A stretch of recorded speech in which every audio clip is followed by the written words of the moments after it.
시간이 흘러 자녀가 성인이 되고 나이가 들수록 부모와 자녀의 관계는 새로운 국면을 맞게 됩니다. 더 이상 보호받아야 할 아이가 아닌 독립된 성인이 된 자녀와 어떻게 관계를 맺어야 할지 고민하는 부모님들이 많습니다. 좋은 관계를 유지하면서도 서로를 존중하는 성숙한 관계로 발전시키는 방법을 자세히 알아보겠습니다. 1. 간섭보다는 관심으로 다가가기. 과거에는 자녀의 모든 것을 관리하고 지도하는 것이 부모의 역할이었다면 이제는 그 역할의 변화가 필요합니다. 성인이 된 자녀에게는 간섭보다는 관심이, 지시보다는 지지가 필요합니다. 왜 그 사람과 사귀니?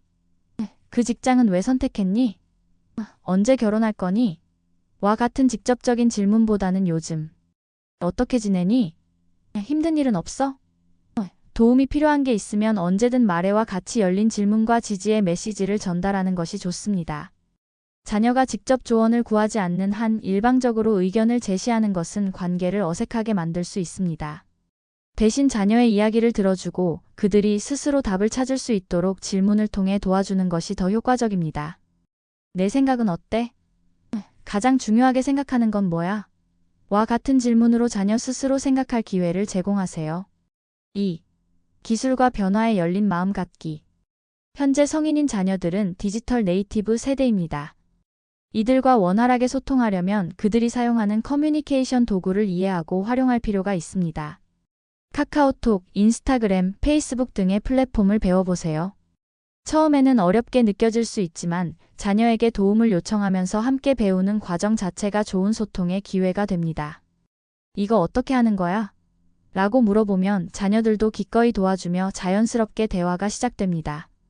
자녀들이 즐기는 음악, 영화, 책, 취미 활동에 관심을 보이세요. 완전히 이해하지 못하더라도 요즘 뭘 보고 있어? 그거 재미있어? 라고 묻는 것만으로도 자녀들은 부모가 자신에게 관심을 갖고 있다고 느낍니다.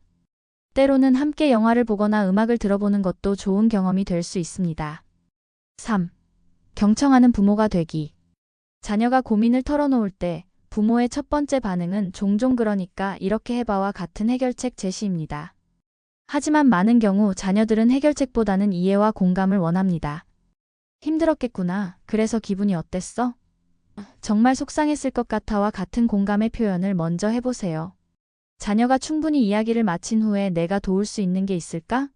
라고 물어보는 것이 좋습니다. 자녀의 선택이나 행동에 대해 즉석에서 판단하거나 비판하지 마세요. 그건 잘못된 것 같은데 내가 너라면 그렇게 안 했을 텐데와 같은 말은 자녀로 하여금 마음을 닫게 만듭니다. 대신 그런 상황에서 그렇게 생각한 이유가 뭐야? 그때 기분이 어땠어? 와 같이 자녀의 입장을 이해하려는 질문을 해보세요. 이해한다고 해서 반드시 동의해야 하는 것은 아니지만 먼저 이해하려는 노력이 관계 개선의 출발점입니다. 4. 자녀의 현재 생활 이해하기. 우리 때는 마리아라는 말로 시작하는 대화는 자녀들에게 부담으로 작용할 수 있습니다. 현재 젊은 세대가 직면한 현실은 기성세대가 경험한 것과 많이 다릅니다. 취업의 어려움, 높은 주거비, 경제적 불안정, 치열한 경쟁 등 자녀들이 처한 현실을 이해하려 노력하세요. 뉴스나 사회적 이슈에 관심을 갖고 젊은 세대의 관점에서 세상을 바라보려 시도해보는 것이 중요합니다. 결혼, 출산, 승진 등에 대한 사회적 압박이 이미 존재하는 상황에서 부모마저 같은 압박을 가한다면 자녀들은 더욱 부담을 느끼게 됩니다. 언제 결혼할 거야? 애는 언제 가질 거야? 와 같은 질문보다는 내가 행복하면 돼. 내 페이스대로 해와 같은 격려의 메시지를 전달하세요. 5. 건강한 독립성 유지하기. 자녀에게만 의존하는 삶은 건강하지 않습니다. 부모 자신도 독립적이고 충만한 삶을 살아야 자녀와의 관계도 건강해집니다. 자신만의 취미, 친구, 관심사를 가지세요.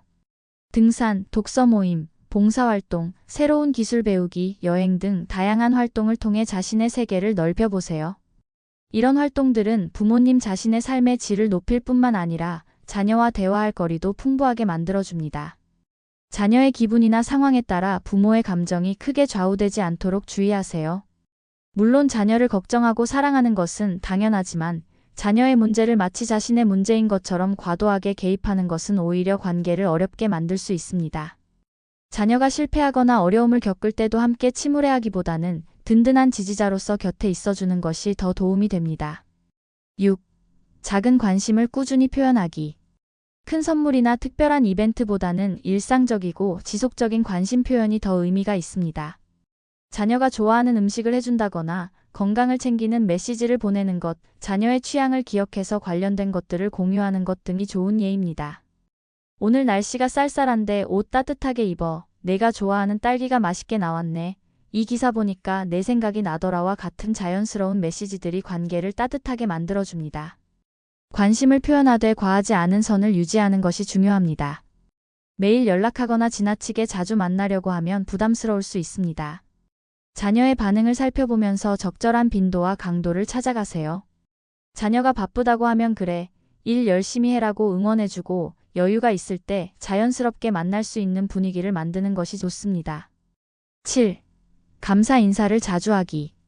자녀가 해준 작은 일에도 진심으로 고마움을 표현하세요. 고맙다, 덕분이다, 내가 있어서 든든하다와 같은 말을 자주 하면 자녀들도 부모를 더욱 소중하게 여기게 됩니다.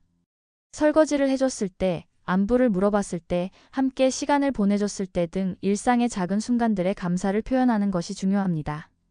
당연하게 여기지 말고 늘 감사하는 마음을 가지세요. 자녀가 무언가를 해줄 때만 고마워하지 말고 자녀의 존재 자체에 감사함을 표현해 보세요. 네가 내 자식이어서 정말 행복해. 너 같은 자식을 둬서 고맙다와 같은 말은 자녀에게 큰 힘이 됩니다. 특히 자녀가 어려움을 겪고 있을 때, 성취가 없을 때도 변함없이 사랑한다는 메시지를 전달하는 것이 중요합니다. 이런 유용한 정보가 도움이 되셨나요? 더 많은 가족관계 개선 팁과 중년 이후 삶의 지혜를 원하신다면 구독과 좋아요를 눌러주세요. 매주 새로운 콘텐츠로 여러분의 일상에 도움이 되는 정보를 전해드립니다. 댓글로 여러분의 경험을 공유해주세요. 어떤 방법이 가장 도움이 되었는지 또는 추가로 궁금한 점이 있다면 언제든 남겨주세요. 여러분의 소중한 의견이 더 좋은 콘텐츠를 만드는 원동력이 됩니다. 부모와 자녀의 관계는 시간이 지나면서 자연스럽게 변화합니다. 보호자와 피보호자의 관계에서 동반자 관계로, 일방적인 사랑에서 상호적인 사랑으로 발전해 가는 것이 건전한 변화입니다. 이러한 변화를 받아들이고 새로운 형태의 관계를 만들어가는 것은 쉽지 않지만 그만큼 보람 있는 일입니다. 서로를 독립된 성인으로 존중하면서도 가족으로서의 끈끈한 유대감을 유지하는 것, 그것이 나이 들어가며 자녀와 더 좋은 관계를 만드는 핵심입니다. 완벽할 필요는 없습니다. 때로는 실수도 하고 오해도 생기고 어색한 순간도 있을 것입니다. 하지만 서로를 사랑하고 존중하려는 마음이 있다면 그 마음이 통해 더 깊고 성숙한 관계로 발전할 수 있을 것입니다. 오늘부터 작은 변화를 시도해보세요. 자녀에게 무언가를 요구하기보다는 먼저 관심과 사랑을 표현해보고, 조언하기보다는 경청해보고, 간섭하기보다는 지지해보세요. 그런 작은 변화들이 모여 더 아름다운 가족 관계를 만들어갈 것입니다. 이 글이 도움이 되셨다면 주변의 다른 부모님들과도 공유해주세요. 함께 더 나은 가족 관계를 만들어갈 수 있을 것입니다.